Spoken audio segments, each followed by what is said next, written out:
మార్చిలో bypass surgery జరిగి bed మీద మంచంలో ఉన్నప్పుడు నెల క్రితం సార్ ఫోన్ చేసి 17వ తారీఖు మన కార్యక్రమం ఉంది అంటే సార్ నేను రాలేను, ఈ రకంగా ఉంది నా పరిస్థితి అని చెప్పా.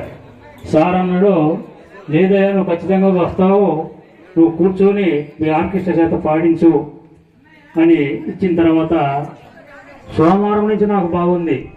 అంతకుముందు 2 పిల్లలు పట్టుకొని నన్ను బయటికి తీసుకెళ్ళాలి.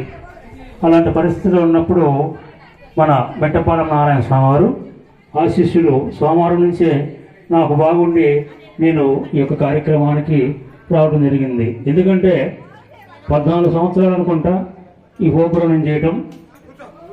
ఈ సంవత్సరం నేను చేయలేను అనుకున్నా, కానీ మన కొండయ్య సార్ గారు, వాళ్ళ సత్యమణి గారు, తర్వాత వెల్లంపల్లి ఆంజనేయులు గారు